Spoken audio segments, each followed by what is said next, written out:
Hello, everybody, and welcome to the Digital Boss Boardroom, where we share valuable and actionable knowledge specifically curated for small businesses so we can help you more effectively market your business online while creating some joy in this crazy entrepreneurial journey we're all on.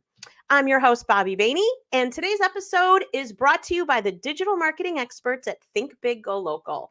So we would love to connect with you. So be sure to stay till the end, and we will make sure to share all the best ways you can get in touch. Check out the show notes. We've got some links to connect with us on LinkedIn and other social platforms. And don't be afraid to get involved in the conversation. Drop a comment, a like, share this podcast, subscribe. You know all the things so you don't miss any future value-packed episodes. All right, so let's get to it. Today, we're going to be talking about personal branding and, creating that influence that we all want to do. And I am so excited, as always, about my guest today. So if you are from the McHenry County, our local area here in Illinois, you already know Joe Cicero, because I am sure you've listened to him on our favorite local radio station, 105.5. And I'm excited to have him talk to us. He has built an amazing brand, an amazing community, and he's got all kinds of tips to share with us today. So, Kent, let's bring Joe on.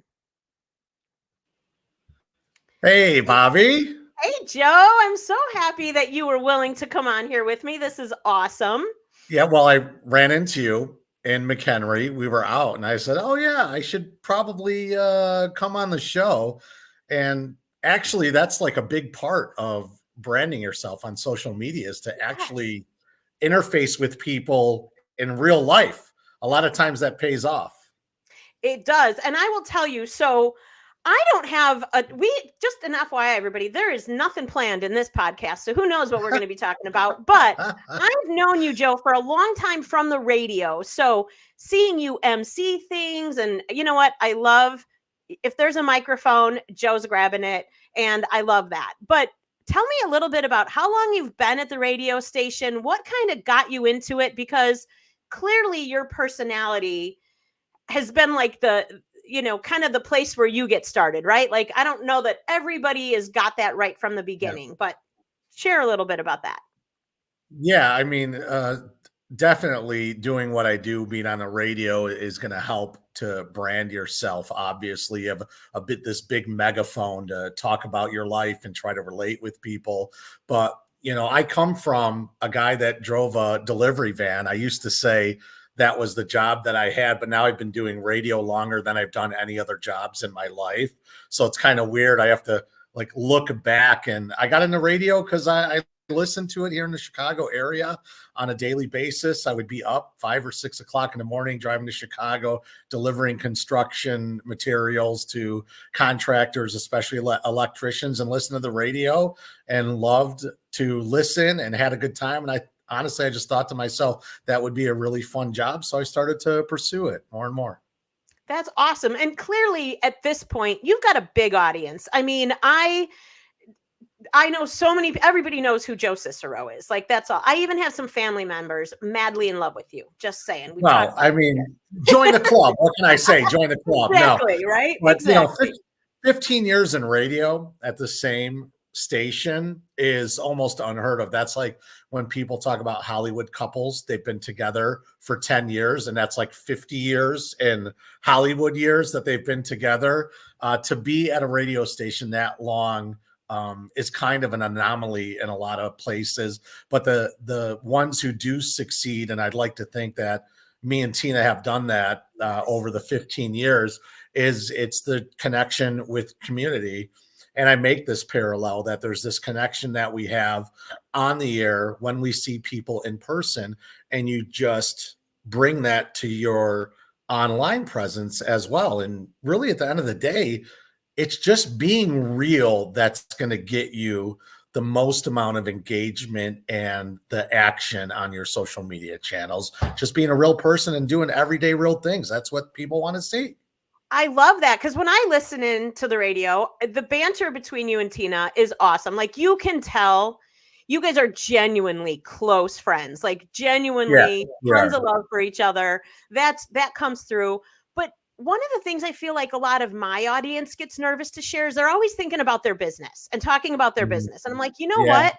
back it up, because we really like to know who are the people in the business. And when I'm Yeah. listening to you guys and I'm hearing the stories about where you're traveling next and who's going with you and what's happening as you're making your plans and that sort of thing, like, it's the real stuff that people can relate to that makes Mhm. such a huge difference. I mean, I feel that way. 100%. Yeah, 100%. That's what's going to get your audience. I mean, sharing stuff that you do every day, and that's what we do.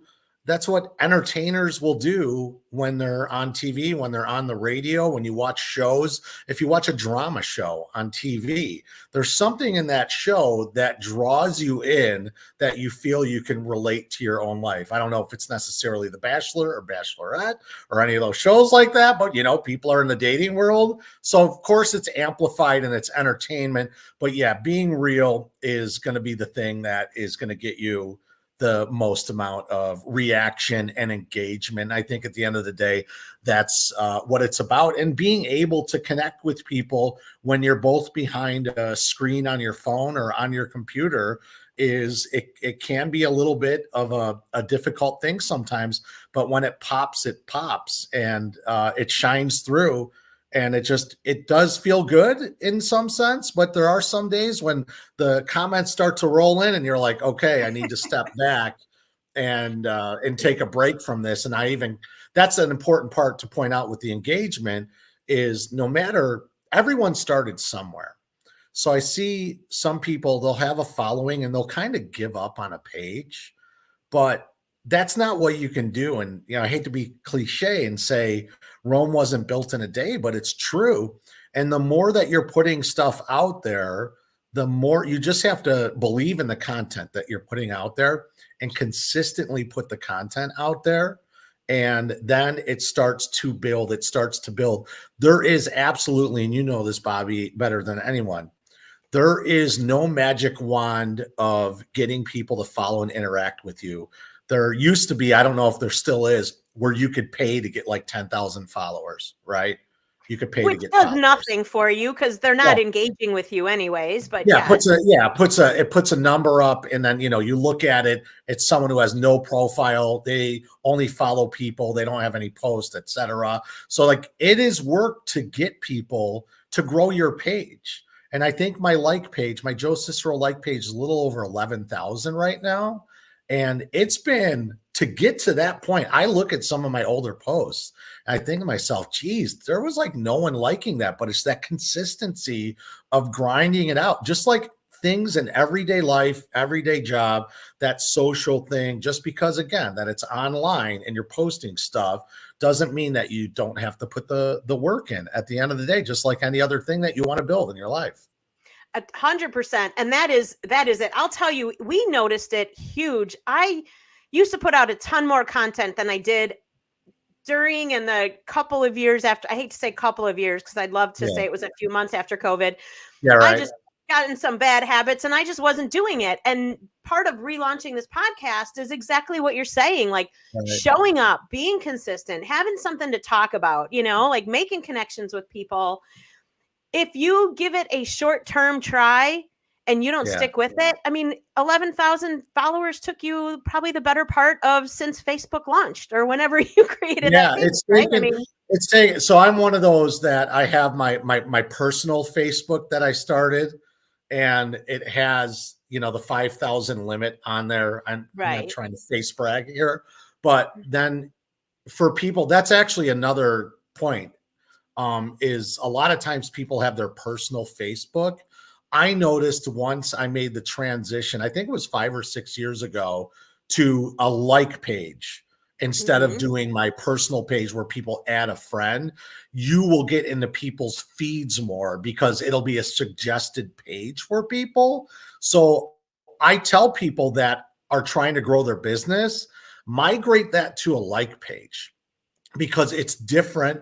And this, there's different ways to promote it.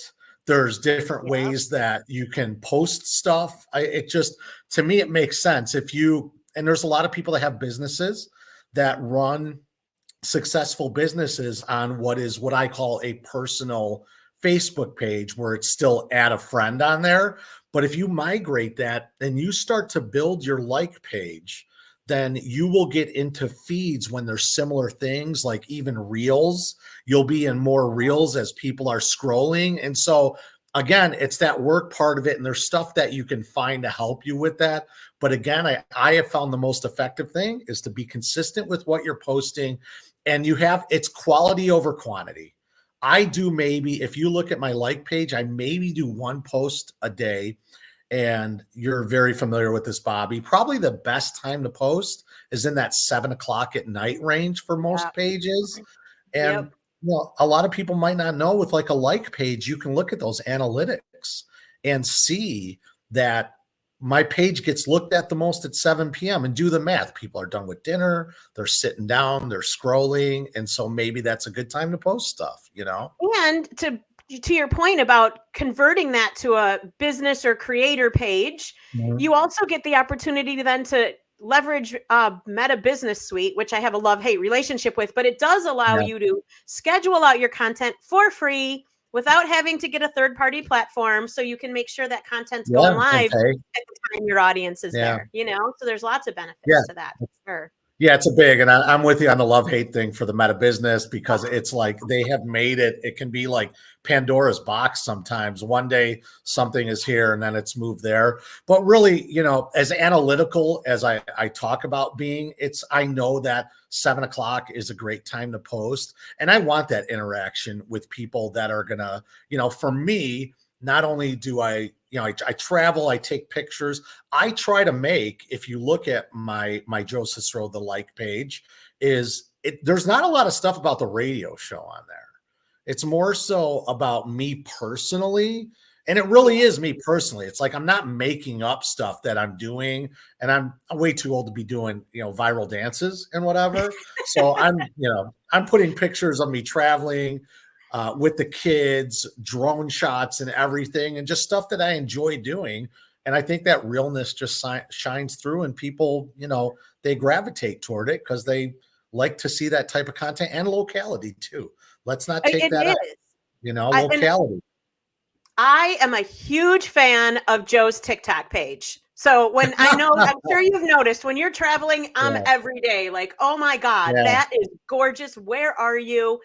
And, and it just really, it just, whether you're on the radio or not, it makes this connection for me with who you are as a person that makes me enjoy the radio even more, because I've over time learned all the different interests, and the photography. You do some amazing photography, and when I see that stuff, I feel even more connected. So getting to know stuff people. I talk about. Yeah, it's stuff that I talk about, and again, being real. And I know I've talked a lot about Facebook, but TikTok, Instagram, Snapchat, and that's another thing too, is having your handles be the same too. That's one thing that a lot of times people will have a different handle for all of their stuff, and some people have business cards that have their handles on it. I know sometimes they're not available, but I was so happy because Snapchat a couple 2 or 3 years, however many years ago, they finally made it so you can change your handle on Snapchat, which it sucked because, and Tina would make fun of me on the radio show because my Snap was Joe Cicero 76, which is like, I might as well have an AOL address because it gives my age. It's my date of birth, She was like, oh, is that the year you were born? She'd bust me so hard about that. So finally I changed it to Radio Joe Cicero. It's all one. But for people in businesses, secure that stuff. Even if you're not active on TikTok right now or Snapchat, or you're not active on Instagram, really secure that stuff right away. I mean, hell, people are getting emails for their kids when they're born. Let me get my kid's first, middle, last name and get it. So lock that stuff up as quick as you can. And that makes a difference. So when you're promoting it, especially in person, I want to touch on that again, is I said, I saw you out and I was like, oh, I should come on the show. I know you talk about, building brands and stuff. So, seeing people in public, a lot of times you are like, what's your handle? And if it's something that is ridiculous, they're not going to remember it. So I'm trying to make it so you have a business, ABC Supply or whatever it is, ABC Supply Inc. You just try to get that. So if you're exchanging information, a lot of times you just give that handle out. Heck, people at this point, I've had people just take my phone and go, here, it's Let me just type my handle in there so you can follow me. But it's that hand to hand that pays off a lot of times too. You have a local business. Don't assume people are going to seek you out. And that's at the core of advertising. Don't open a business and not advertise it. I'm talking about brick and mortar. You're not going to open up a shop downtown and then not let anyone know that you're there. So take that and move it to social and tell people where you're at. How many people, I'm sure you hear this too, because I hear this all the time. Well, that's not going to be where I'm going to get my audience from. Like that's not the kind of business that we have, or we work exclusively with wholesalers or whatever. And I'm like, have you ever heard how many people have a Facebook account? Yeah. You want to leave that? You don't want to leave that. You don't want this river of revenue to go by you. And I'm not actually, what's fun, hold that thought about revenue, but you don't want this revenue to go by you and you go, oh, I don't want that. I don't want that money that's flowing by right there. You got to try to get every avenue you can. But to the earlier point, don't just have something and then have nothing on there. Right. That's like people show up at your address and the lights are off. Okay. Oh, let me check. Are they on Instagram? Oh, they haven't posted in 9 years. Oh, okay. I mean, so you got a curation of your brand is a very important thing.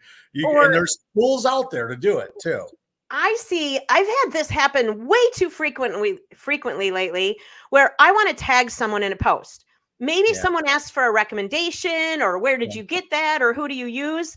And they either have a Facebook and they've turned off the option for people to tag them, which where I get that for sometimes like government agencies, like sometimes I want to tag the police department and I can't. That's cool. I sort of get some of them, but if you're a business and I can't tag you, guess what? I'm probably just going to go find someone I can tag. If someone's asking me for a recommendation, and if you don't exist at all, it's almost like you actually don't exist at all if you don't have that present. And I mean, I know Google is big and people Google stuff to find addresses and phone numbers. And, on the radio, it used to be businesses would give out their phone number a lot. And there's a shift, obviously, like us on Facebook, follow us on social and give that handle out or give the website out. Obvious, giving the phone number out. Some people are like, oh my God, I got to call somebody. Like, for certain things I could understand it. But yeah, you got to make sure that you're curating your stuff too. And the tags, there's all those settings that they have on there. You can approve stuff at least. And, you got to dig into it. It is, again, I keep going back. It is work. You want to just have fun with it, be personal with it. And I think your following will eventually start to build at some point if you keep up with it, especially for business owners too. I think it's important to have that stamp at all times of what you're doing and what's happening. And don't overthink it. Do not overthink your content, because when you do that, a good friend of mine always used to say analysis paralysis. You're like, I can't. And then, just try to be as natural as possible with it. Or you're thinking about your business instead of thinking about the things that actually connect you to people, like just talking to people about what's going on today instead of what do I have to promote? What do I want people to buy? Which isn't why anyone's there in the first place. They're really there to get to know you. I've seen the Red Bull.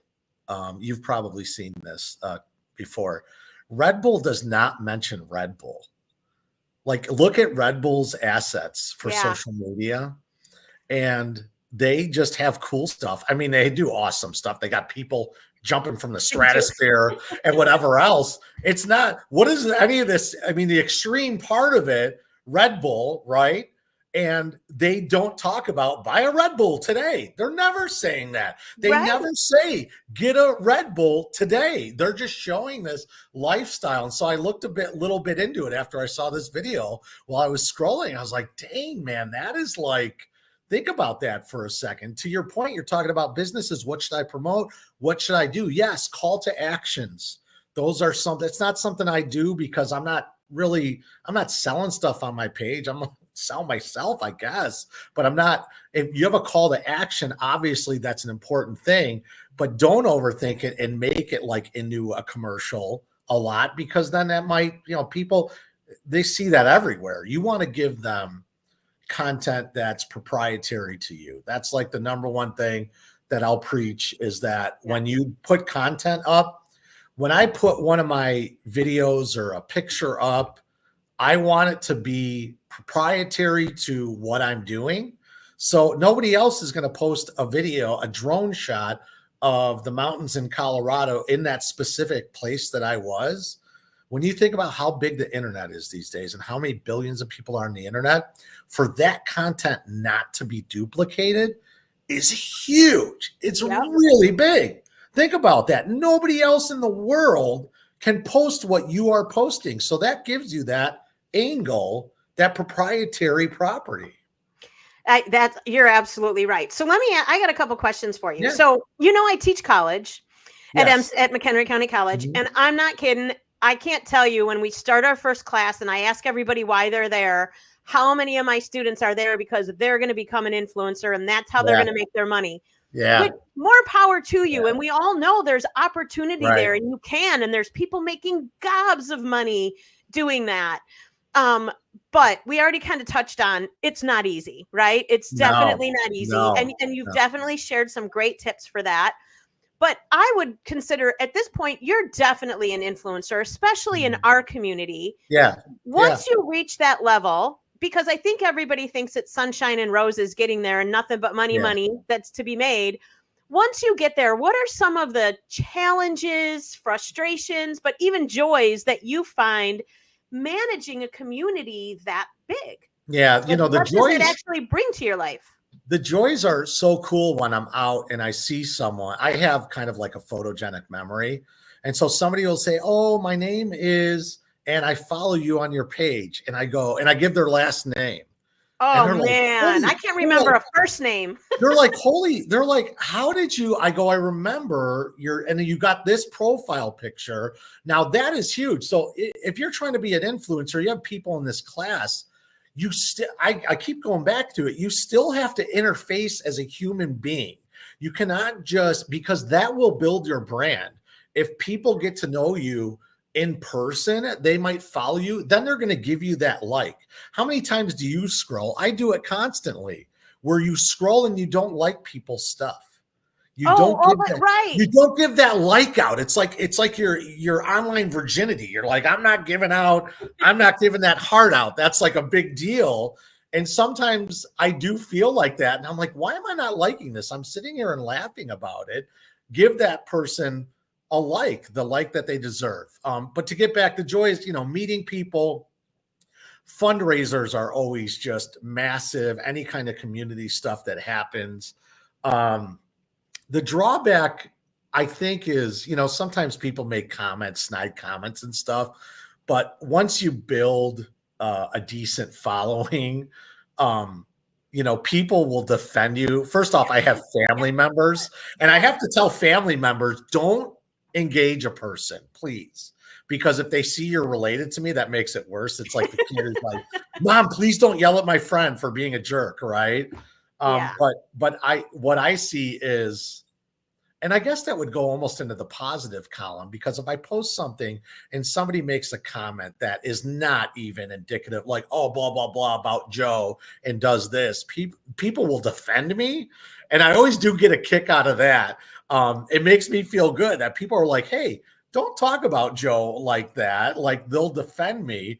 And I think when you get to that point, that is a good thing about it. But also, you don't want the decorum to just go out the window. That's a drawback, is when people start to name call each other. We don't get political at all on the show or on my page. That could be a whole nother show, getting into that, alienating people. But once you get into people arguing and saying stuff, there's either the hide the comment, which you can do, or delete if you want. And if they're just out of control, then you block it and you go, "This person is going to say I'm a jerk face anyway." But I really don't do that a lot. I'm real happy. Everyone I seem to have is really nice. I have a few people that I jokingly will say, "You're just trolling."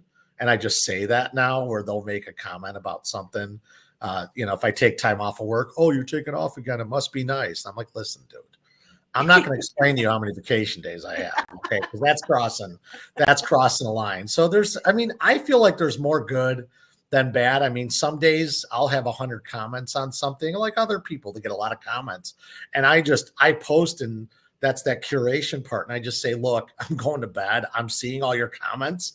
I just don't have the bandwidth right now to sit and like them and to comment back on all of them. It's difficult to do, but so I can't imagine what people who have followings that are 10 times mine, 50 times mine, what they're going through trying to curate stuff. And that's why they probably hire people to do it, right, for them and curate things. I don't want to mention any names, but I have a client who we get a lot of engagement, and they panic a lot about when negative things are said, and they want to hide it right away. And to your point, I think the best way to deal with that, when it happens, because I find it normally does, is letting those super fans that you have stand up. You don't even have to say anything, I mean, there's people with common sense that'll be like, come on, you know what? And reputation.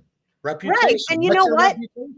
If you go in and do that, they're more likely to argue because whatever, there's the issue. But when other people are like, hey, back down, this isn't, how it is, I feel like now you've balanced the playing field a little bit. Yeah. And those people usually will delete their comment then. Yeah. They get called to the carpet by somebody in a way that's factual and like a good argument. They're like, all right, I'm out. Like, I was not expecting to have that happen, and I'm going to get out of here. But yeah, for the most part, I just love that, being in the community. And I feel like I have a lot of followers from our area.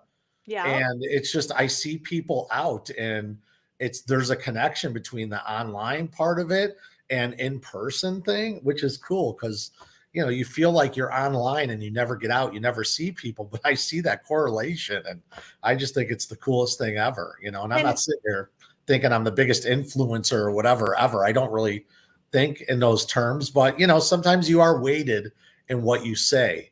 I'm not going to say something really stupid that I know is really stupid. Like my rule of thumb, and it's the same for being on the radio or for you doing this show. If you have a little thought that maybe you shouldn't say it, I would not say it. If you have any kind of reservations about it, then that means don't do it. Just go with your gut. That's your gut saying don't do it. Don't say it. Great advice. I find myself doing that a lot, where I'll start to do a response and I'm like, do you need to? No, you don't need to. It's all good. The world will go around if you don't throw your thought in there. You got to be measured. And it's time. Sometimes when it's an emotional thing, you get caught up right in that second. And then you got to go, nope, I can't do it. Let me wait on this one. That's why people have hired us to do responses to Google reviews, because a business owner that reads a bad review gets so emotional, and you never put out a very good response when you're feeling that way. Yeah. And if you have 150 reviews and 147 of them are great, that's the thing. I don't know about you, but like when I go, we were talking about trips and going places, and I told you, I said, read reviews about which one to find that's good. Because that's going to tell you, because people, the people that are serial, like, I hate this place. Yeah. You'll know those people. You'll know who they are if it makes no sense, especially if you use that business. And then all of a sudden you're reading reviews and going, okay, what are they mad about? Something else is going on. I'll even click into their profile sometimes and look and see if they do that multiple times. Cause then I can okay. You're out. Yeah. But I also don't think it's horrible for a business to have a few 3 or 4-star reviews, because you can learn a little something and it looks legitimate. Like when I go to businesses, sometimes I have an eye for it, but I'm like, I can read a review and be like, you never even worked with them. They had you write that review in a networking meeting. Like that wasn't even, I was on Amazon, and I was reading, I don't know if it's an age thing. I am like a serial read reviews because I've stayed in too many places traveling where I wish I would have read the reviews. Yeah. I stayed in a hotel in Florida to go see a rocket launch one time. And I thought that like I was going to be featured on Cops. It was horrible. And I read the reviews, and I booked somewhere else. I was like, why did I not read? My little sister had that experience. It's a Florida thing. Yeah. Same one. Maybe, it's a Florida thing, but yeah, having the reviews. But anyway, on Amazon, they had, so I was looking at reviews for some clothes, for shoes, because I wear 14s and no stores have 14s. So I go online and get them. And I'm reading some of the reviews, and then I clicked on like fit, how they fit. And it said, here are AI generated reviews that were put together based on what people said. I was That's like, crazy. whoa. And Yeah. it's becoming more of a thing now where we're going to have to be like, is that a real review? Or because it gave me pause. I was like, wow, they took what people said and they encapsulated it and kind of wrote this review. I was like, well, that's interesting. And I wonder, when that's going to start taking over more and more. Well, I'll tell you, Amazon reviews could be a whole show because just like you talked about buying followings, apparently there's a huge market for buying Amazon reviews. Yeah. And then the other thing I've noticed, and this drives me crazy, we're totally in another place, but this drives me nuts. I have to throw it out.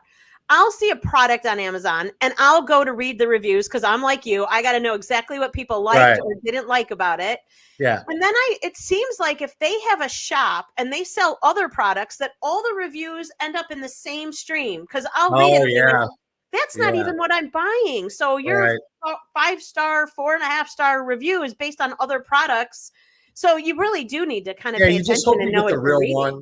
I look for ones that have pictures on it that looks real, verified, the verified thing. Yeah, that's slippery slope. And the whole AI thing is like, I don't use AI to write anything. I've had people, we do local commercials on the radio station, and using AI for that. I'm not a fan of it right now because it can't really capture. If you own a paint supply company and you ask ChatGPT to write a commercial for you, that commercial, first, it's an aggregate, right, of all the information that's out there free flowing in the world. Yeah. So I own a paint supply store. I'm going to go back to just to bring it back, the proprietary property. So, well, that's kind of a oxymoron, I guess, right? Proprietary property. Anyway, so it writes a commercial for you about paint supply companies. Well, there's somebody else in your market that has a paint supply company and says, write a commercial for me. Right. The chances are they're going to be very, very similar. Yeah. And you're not getting the proprietary take on your company. It's just writing what they take and say, here's what's great about this paint supply place, but knowing about people that work there and what you do in the community. AI is likely, you have to be very specific when you type in to AI what you want. Hey, look for my company and what community event. You have to, I'm sure it can be done. I'm not saying I'm smarter than AI. I know that's not happening, but I say that's one of the things that I've noticed is, people write a commercial for me for this. And it's, they can be very similar based on, what the product is. I love that you bring that up because we're going to do a future episode on this because I do use AI a lot. However, with extreme caution and with a ton of strategy on the front end. Like I pay for ChatGPT so that I can do more with it and, I can put in more things, but you can train it, but you need to know what you're doing, in order to really train it about your brand and feed it so much information that it has a chance of pushing out something to you that maybe sounds like your brand voice. Right. But at the same time, I never use anything that gets sent back to me without editing it, because if it doesn't sound like me or my client, you're just creating barriers to people. Like you mentioned before, our goal is connection. And if we're letting someone else write our content and it's not in our voice, we're not creating that. Yeah, I plead a little bit of ignorance when it comes to AI because I've dabbled around with ChatGPT. We had to write a song for the morning show and it was hilarious. They did a great job. I know some just different businesses that have used it to write stuff. And I'm like, that's kind of like similar to, but it's, maybe that's the radio person. You're right. Wanting to keep my job. And people want it to be, they want it to be easy. So they're not really learning how to use it, or the fact that you can't, I'll tell you what, you can't trust it either. So that's a big red flag. I've used it for things that later I was like, I used it once. It was so funny. we have a client in Oklahoma that Reba McEntire was helping to promote this business, which was so Okay. exciting that we're working with her team and we were doing a contest and asked for a list of trivia questions. The one question I pick out of it, I'm like, I didn't know that. Well, I didn't know it because it wasn't even true. And then Oh I my had to go gosh. fix it. Yeah. So, like, yeah, so there's lots of caution, It and we still don't want to is. be putting anyone out of business It with it. still is. It still is kind of the Wild West. I mean, It even social is. media, a lot of the different things on there. But it's for people that have pages and are trying to grow it or grow a business. It's I mean, it's a tool that probably could save them, especially for websites, for creating blogs or creating websites. I can see where AI comes in handy because to curate all of that and do everything. And if you have Chat GPT, like you said, trained, to be able to give you the content that you're looking for. But for now, I feel like you have to have a set of human eyes on it, like you You said, do. Oh, because look, AI is not going to get the crap. You're going to get the crap for something that happens. So yeah, of course, you got to still take a look at that 100%. stuff. So let So me ask you this. What's your favorite social platform right now to be promoting yourself on? um, So your own stuff. yeah, I noticed that. So Facebook is first for me. For some reason, it's just Facebook is a very busy one for me, but Snapchat is kind of my number two because I get a lot of people that look at those stories. I think more people are on Snapchat than a lot. I mean, well, TikTok, but Snapchat is one of those platforms where I get a lot of messages throughout the show. People will hit me up on there and I post. See, so what I do is I will put clips of the radio show on all of my platforms in the stories so that people can react to them. And Snapchat probably gets the most reactions, and then Instagram stories is another one too. And I'm a little more selective with TikTok. I feel like with TikTok, um, I feel like that is a younger person's game, but depending on your content, like my travel stuff, drone shots, I put that up. Again, you're not going to see me doing any kind of dances or viral videos like that.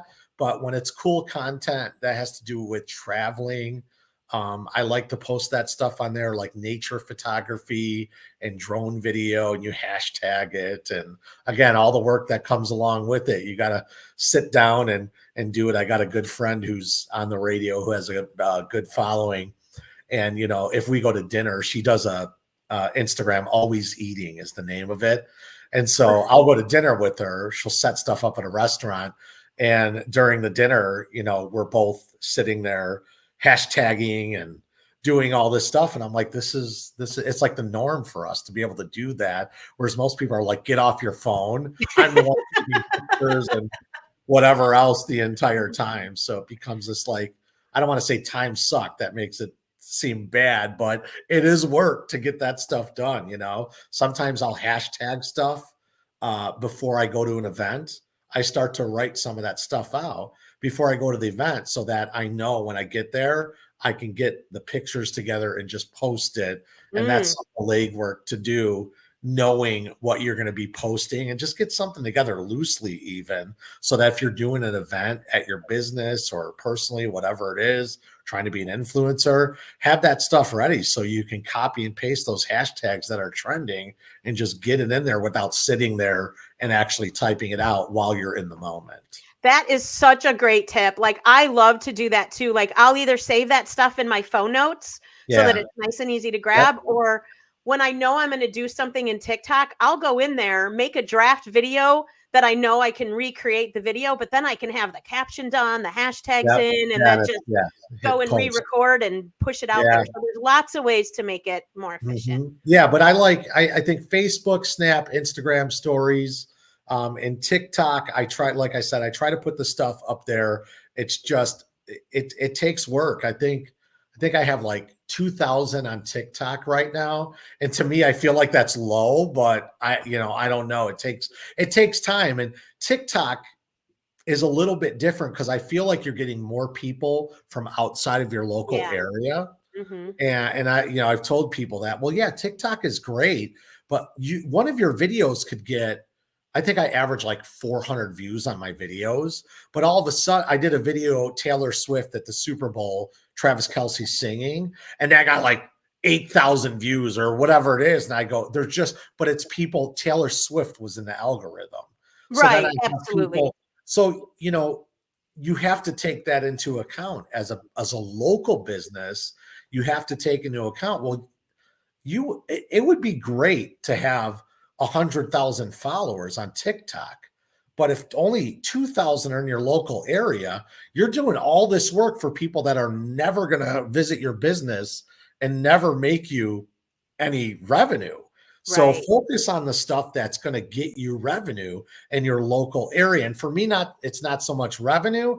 I like to promote what I do. And if people listen to the show and vice versa, they go back and forth. So at least, people could be fans of the show, or maybe they like the photography or videos that I'm putting out there. I think I made money once on Facebook. So this is great. I went to New York with my oldest son and my cousin Tommy. We went to go see the Sox play the Yankees in the Bronx. And it happened to be in July when the Canadian wildfires were just raging, insane. And it smelled like smoke. Central Park was empty. I got phenomenal pictures and video. So I made like a 1-minute video of what it was to visit New York. And it went viral. I think it's got maybe like 300,000 views, maybe, but which is, on Facebook. And Facebook actually, I got a PayPal from Facebook for like $400. And I was like, this is a scam, right? I've never in my life, I thought it was a scam, Bobbi. I didn't think it was real. I know you have clients probably That's a big check, because we have clients and we'll get maybe $100 a month. So that's a big check. Yeah. So I see this and I'm like, is this real? So I left. I didn't touch it, right? I was like, I'm not doing anything. And then the next month, I got like $380. And I'm like, okay. I'm like, is this real? And I'm Googling stuff. Well, it was real. And now after that was in July, and now I'm down to like $60 a month after all that time. Yeah. But I made like $1,000 on this video of New York, where I just put it up to share with people. And it went viral because it was like the perfect storm. The wildfires were happening. New York City was in the news, so it was trending. And then it got picked up. You have people, they're commenting in different languages. And so I started to comment back to people, because I'm like, hell, if I could keep this going, I could keep getting money. So that really opened up my eyes to, wow, if you get a video that goes viral, you could actually make some money on these. But that's the only thing I've really made any money on. So that's it. So what would you say? I hear this all the time from people like, well, Facebook's just not a thing anymore. Like, all the young people are everywhere else. They're not on Facebook. And I'm always like, it's still growing. And I would say for almost all my clients, it's still the number one place for engagement. Well, I'm looking at my phone real quick, because, you can see the engagement, that the analytics on social media is just great. You can just log on and see what the reach is on a page and see where you're at. I mean, so I'm just looking at my engagement, and so yeah, it says Facebook January 19th to February 15th is 108,000 for my page. And I don't even know. I mean, I assume that's good, but so don't tell me it's dead if you have that engagement going on. It's what you make it. If you're saying it, we all know, TikTok is for kids, Instagram is for millennials, Facebook is for old people, because that's what people tell you. So people tell you, but look, whatever your market is, if your market is for a certain demographic, then maybe one platform is going to work better than the other. But my most engaged is definitely Facebook these days. I'm trying to grow my Instagram a little bit more. That there's an ebb and flow with that. But again, it's the consistency. I'm not trying to get 1 million followers overnight. I'd rather have the quality followers that are going to comment and engage than someone that's going to follow and just kind of look and not do anything. I'd rather have real people in the area, and like for businesses, have people in your area that will be able to do it. Yeah, and be patient, people. It takes time. I Yeah. had someone come to me recently that wants to become an influencer. She's an older woman. It's awesome. I love what she's doing.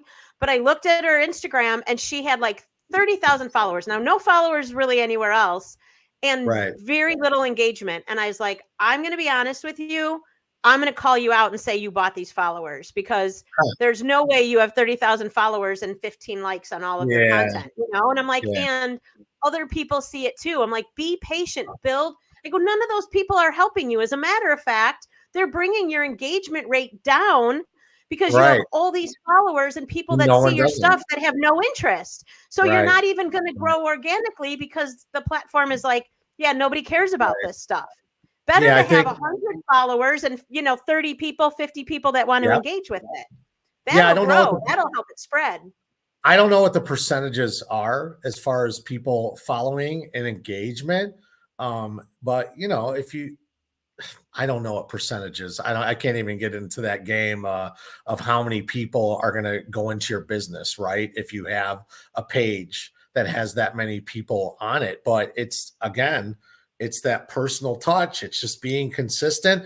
It's at the time that someone is going to need your product, like any business and any kind of marketing that you do, whether it's commercials on TV, on the radio, it's doing stuff online. When somebody needs that product, if you're top of mind, then they're going to maybe use you. That's what you're hoping at the end of the day. It's free market. That's the way that it works. Everyone can advertise the same thing if they wanted to, but it's going to be your decision on who you want to go with. And maybe it's you consistently have been posting what you do. It's stuff that you do in the community. Oh, they're involved in the community. Yeah. Maybe that's what's going to set you apart from somebody else to make that ultimate decision. There's a lot of different factors that play into it. So I agree. We made a decision a long time ago not to just try to brand our business by the term think big, go local, because people may not remember it. But everybody would remember my name. And back in the day when my hair was purple, like there was a visual that went with it. And so we kind of made that choice that we're going to brand my personal name in addition to the business, because when people meet you, they remember, you build something where they may not remember the name of the company, but they remember that personal interaction or the value, something you taught them or shared with them or whatever. Yeah, you still got the fluffy chair though, the furry chair. I do still have the angel wings back there. Yeah, got the fluffy chair, even when we moved home. So we're going to wrap this up here pretty soon, Joe, but we talked about authenticity, showing up, just, being consistent. Any other tips that you had that you wanted to share? I think just being real, the authenticity that you just said, just being real and interfacing with people. And if you're trying to build and you're trying to be an influencer, it's just funny, that term. I never think of it because I think of people that have, 700,000 followers or whatever. But like you said, in the college class, people want to be influencers. Well, you have to be able to influence people. You have to make a connection with them. That's the most important thing. You can't influence people that are just scrolling by your page. So when you're out and interfacing with people, human interaction, hey, yeah, I'm doing this thing. If you can give me a follow, that would be great. Then you have that personal connection. They can follow you on the page, and maybe they're more apt to engage with you as you start putting some of your content up over time. And what you said earlier, I loved, and I meant to bring it up again, but earlier too, was you talked about remembering people. Like, what are you giving back to the people that are following you? Like that personal mentioning their names or recognizing them when you see them or calling out, something they do. Like, man, one of the highlights of my world was I put out a tweet and Gary Vaynerchuk responded to it. And I was like, oh my God, like the fact that he's still going out there to his followers and, like, what a great idea, or what a great, I mean, that's huge.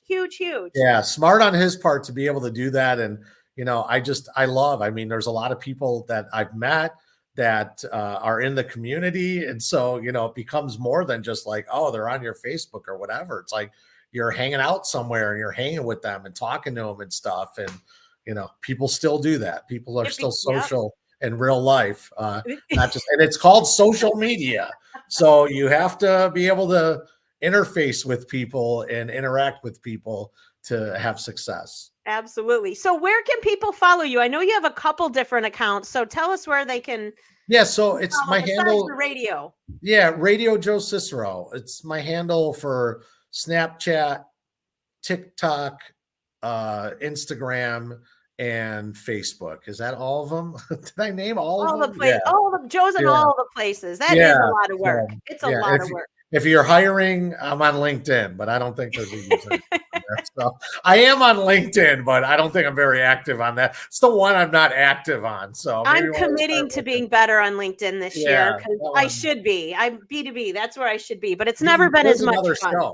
There's another show. People that treat LinkedIn like it's their TikTok. Yeah, right, right. Like, what happened here? Wait a second. Maybe I want to hire this person doing a country dance to the new Beyonce song. You know? So. All right, Bobbi, thank you. Appreciate it. Awesome. I thank you so much for coming on, Joe. I really appreciate it. And I hope everybody goes and checks them out. Are you going to be anywhere? Do you have anything coming up that you're emceeing or attending that's a big deal?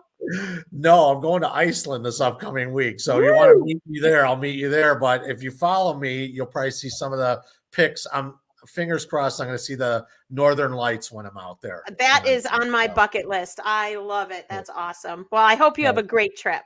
Thanks, Bobbi. Appreciate it. All right. Well, I just want to say thanks to everybody for joining us today. If you have any feedback on this episode or things you want us to talk about in upcoming episodes, drop a comment and let us know. Or if you see me out at a bar and you want to come on the show and you got something to talk about, let me know. Or even if you don't see me at a bar, just drop a comment. That sounds familiar. Yeah. Then let us know and let's have a conversation.